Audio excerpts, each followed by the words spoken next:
찬양 고백 사도신경 고백하심으로 오늘 새벽 예배를 하나님께 드리도록 하겠습니다. 나는 전능하신 아버지 하나님 천지의 창조주를 믿습니다. 나는 그의 유일하신 아들 우리 주 예수 그리스도를 믿습니다.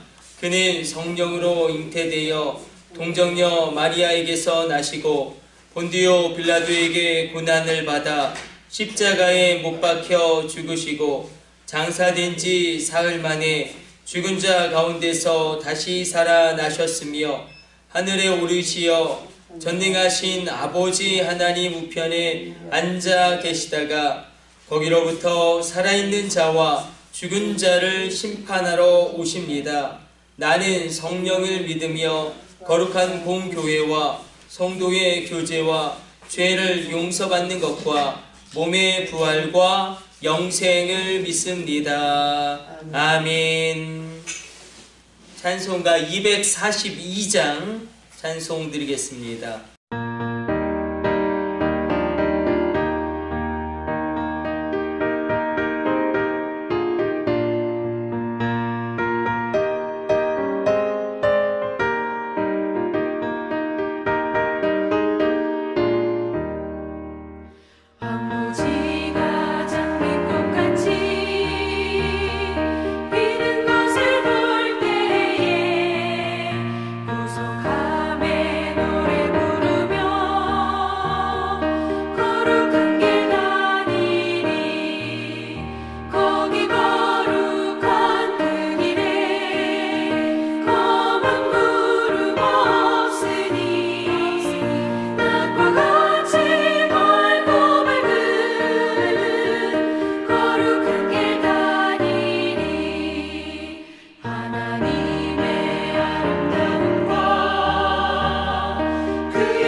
오늘 우리에게 주신 하나님의 말씀은 호세아 12장 7절로 14절까지의 말씀입니다. 호세아 12장 7절로 14절까지의 말씀.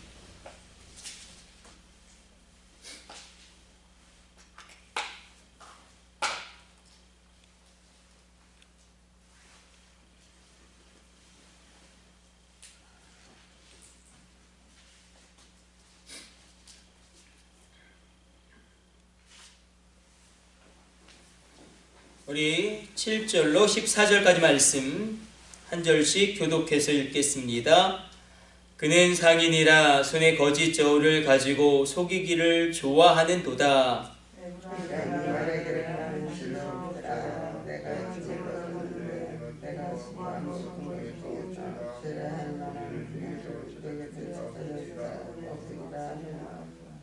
내가 애굽 땅에 있을 때부터 나는 내 하나님 여호와니라. 내가 너로 다시 장막에 거주하게 하기를 명절날에 하던 것 같게 하리라.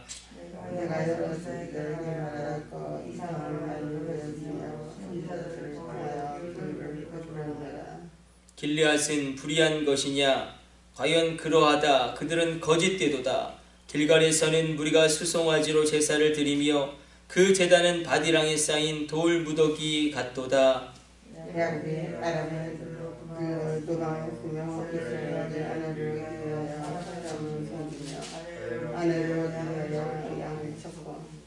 여호와께서는 한 선지자로 이스라엘을 애굽에서 인도하여 내셨고 이스라엘이 한 선지자로 보호받았거늘 에브라임이 경노하게 함이 극심하였으니 그의 주께서 그의 피로 그의 위에 머물게 있게 하시며 그의 수치를 그에게 돌리시니라. 아멘. 하나님의 슬픔을 이제 호세아서 12장 7절에서 14절까지 이야기하고 있습니다. 호세아서 12장은 특별히 야곱, 어떻게 보면 야곱이 걸어갔던 그 길을 되돌아보면서 이스라엘에게 하나님이 교훈을 주시는 말씀입니다. 야곱이 걸어갔던 길 중에서 우리가 정리해보면 결코 따라가지 말아야 할 길이 있었습니다. 결코 우리가 따라가지 말아야 할 길이 무엇이었냐면 거짓이었습니다. 하나님이 이 문제를 끝까지 집요하게 다루심을 우리가 보게 됩니다. 굉장히 거칠게 어떻게 보면 다루시는 것을 보게 됩니다. 그래서 야곱이 그렇게 거짓과 속임수로 일생을 점철했던 것처럼 야, 너희들도 그렇게 거짓적으로 사람들을 속이고 있구나. 그렇게 재물을 얻은 것을 하나님 내게 복을 주셨다라고 이야기하고 있구나. 그것을 또 다시 한번 이야기하시고 또 야곱의 인생 가운데 우리가 따라가지 말아야 할 것이 그 자신의 주인됨이죠. 철저하게 그 자신이 주인됨이 무너지지 않습니다. 그러니까 내 인생 가운데, 우리 인생 가운데 하나님이 골을 넣으셔야 되는데 내가 골을 넣고 하나님은 도와주시기만 하면 됩니다. 하나님의 뜻과 하나님의 목적과 하나님의 사명은 전혀 그의 안중에도 없고 오직 그의 이익과 그의 바램과 그 마음에 계획이 가득합니다. 그 길을 너희가 걸어가지 마라. 그러나 우리가 야곱의 길로 행해야 할 것이 있습니다. 야곱의 길로 행해야 될 것이 무엇이냐면 야곱이 바로 하나님 앞에서 깨어졌다라는 것입니다. 하나님 앞에 깨어짐이 얼마나 귀하고 존귀한지. 그러나 야곱이 잘 안 깨어지죠. 얼마나 질긴지 그 본성이. 그래서 하나님이 어떻게 하셨습니까? 움직이셨지요. 말씀을 주셨어요. 그리고 그 중심을 치셨습니다. 그리고 심지어는 어떻게 하십니까? 그의 이름을 바꿔버리십니다. 이 엄청난 하나님의 열심으로 말미암아 야곱이 이제 이스라엘이 되고 이스라엘이 되었다는 것은 우리가 두 가지임을 살펴보았습니다. 하나는 무엇이었습니까? 예배자가 되었다. 히브리서에서 야곱의 믿음을 귀한 믿음으로 평가하는 게 무엇이냐면 지팡이를 짚고 하나님께 예배했다. 지팡이를 짚고 하나님께 경배했다. 그냥 직설적으로 이야기하면 지팡이를 짚고라도 나와서 하나님께 예배했다. 그냥 우리식으로 적용하면 아 이거 정말 내가 이런 상태로 예배드리러 가면 좀 그런데 그래도 목발을 짚고라도 와서 예배했다. 휠체어 타고 와서라도 예배했다. 예배자가 되었다. 또 한 가지 야곱이 이스라엘이 되었다는 것은 무엇이냐면 이제 축복자가 되었다. 그가 축복하기 시작하는데 엄청납니다. 바로를 축복해요. 왕을 축복합니다. 그런데 더 무서운 것은 무엇이냐면 야곱의 축복이 작동하기 시작합니다. 그 12아들을 축복합니다. 그 12아들이 상태가 안 좋은 애들도 많았어요. 12아들. 그 야곱의 12아들 가운데 얼마나 심각한 사람들도 많습니까? 살인자도 있고. 예. 그런데도 불구하고 그들을 축복하는데 믿음으로 축복했다. 믿음으로 축복했다는 것은 무엇이냐면 현실을 바라보고 축복하는 게 아니라 말씀으로 그들의 미래를 기대하면서 축복했다는 것입니다. 여러분 가운데도 여러분들의 자녀를 축복하는 그 축복함이 현실을 바라보고 축복하는 게 아니라 말씀으로 그 미래를 기대하며 축복하는 축복됨의 기도가 오늘 이 새벽에 있게 되시기를 축원합니다. 그렇게 흘러왔어요. 우리가 그래서 이것을 우리가 거의 한 2주 동안 야곱의 변화를 살펴보았습니다. 근데 중요한 것은 무엇이냐면 12장 4절로 우리가 계속 살펴보았죠. 이렇게 표현되고 있습니다. 천사와 겨루어 이기고 울며 그에게 간구하였으며 하나님은 베델에서 그를 만나셨고 거기서 우리에게 말씀하셨나니. 자, 천사와 겨루어 이기어 울었다. 이것은 분이엘 체험을 의미하고 또 베델에서 그를 만나셨다. 이것은 베델 체험을 의미합니다. 그래서 야곱의 인생은 이 두 가지 신앙의 사건이 딱 받치고 있는 겁니다. 그 첫 번째가 베델, 그 다음이 분이엘 체험. 뿐만 아니라 이 베델에서 야곱을 만나셨고 거기서 우리에게 말씀하셨다라는 표현은 무엇이냐면 야곱의 일생을 통하여 이스라엘 백성들에게 말씀하고 있다라는 것입니다. 그런데 우리가 의아하게 살펴보고 또 깊이 한번 주목해 볼 것이 무엇이냐면 시간적으로는 베델 체험이 먼저입니다. 베델 체험이 있는 다음에 분이엘 체험이 있습니다. 그렇죠? 바단 아람으로 가는 길에서 정말 하늘의 꼭대기로부터 이 땅까지 사닥다리가 섰고 천사들이 왔다 갔다 하는 것을 그가 바라봅니다. 이 베델 체험이 먼저 있고 그 다음에 분이엘 체험, 약복강에서 하나님과 기도하며 씨름하는. 그런데 시간적인 순서가 바뀌어 있어요. 원래는 베델 체험이 먼저고 그 다음이 약복강 체험인데 이게 바뀌어 있어요. 그래서 약복강 체험을 먼저 이야기하고 베델 체험을 그 나중에 이야기합니다. 약복강이 굉장히 중요하지 않습니까? 그 이름이 이스라엘로 바뀌죠. 근데 왜 베델 체험을 먼저 이야기해야 되는데 시간적인 순서로 근데 왜 이 약복강 체험, 분이엘 체험을 먼저 이야기하는가? 왜 그런가? 이유는 단 한 가지입니다. 이 약복강, 분이엘에서의 체험이 있어야지만 베델 체험이 작동되어진다는 것을 의미합니다. 그러니까 약복강에서의 하나님의 만남이 있어야 베델에서 만난 하나님의 말씀, 베델에서 주신 하나님의 축복이 성취되어진다는 것입니다. 그래서 이렇게 표현되고 있습니다. 그래서 오늘 이 새벽 우리가 이 분이엘 체험 있게 되기를 원합니다. 그리하여 하나님이 나에게 말씀하시고 약속하셨던 그 베델의 체험이 성취되어지기를 원합니다. 분이엘 체험은 무엇입니까? 그 중심에서부터 깨어져서 하나님께 그 모든 일생과 그 자녀들과 그 가정 하나님을 주인으로 인정하는 것입니다. 그래서 오늘 이 새벽에 우리가 정말 분이엘 체험처럼 기도하는 거예요. 분이엘의 기도를 하는 거예요. 하나님, 내 인생은 내 것이 아니라 주님의 것입니다.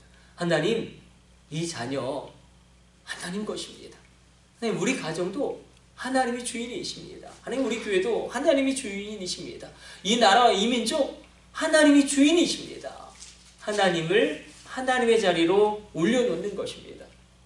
우리 근심과 걱정과 염려와 미래에 대한 불안이 우리 가운데 많습니다.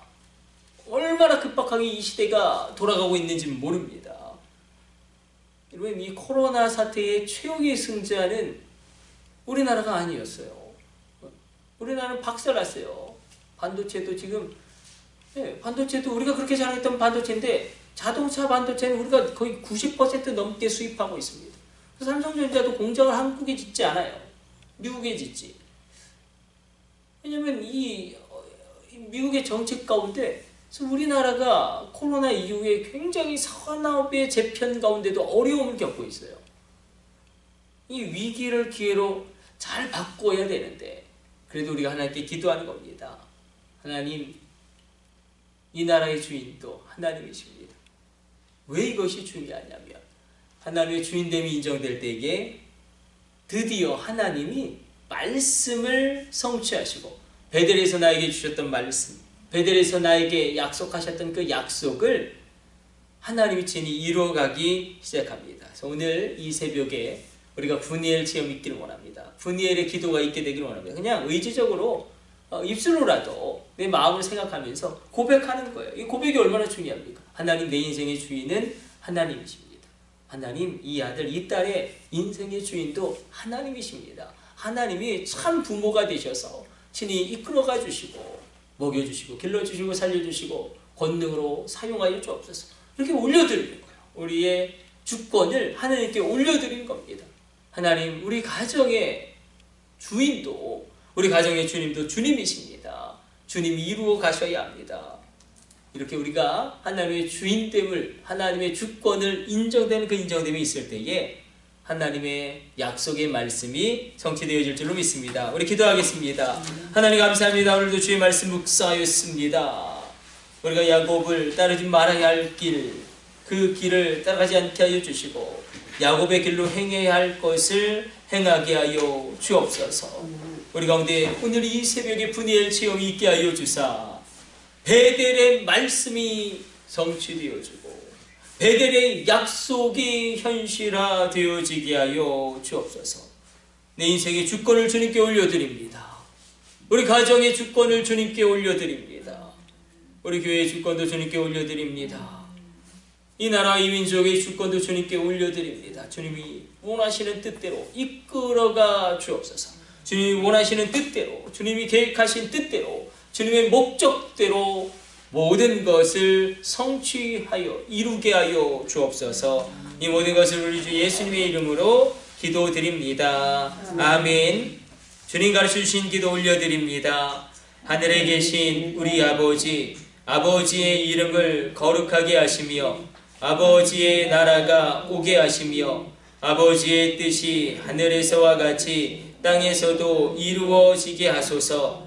오늘 우리에게 일용할 양식을 주시고 우리가 우리에게 잘못한 사람을 용서하여 준 것 같이 우리 죄를 용서하여 주시고 우리를 시험에 빠지지 않게 하시고 악에서 구하소서.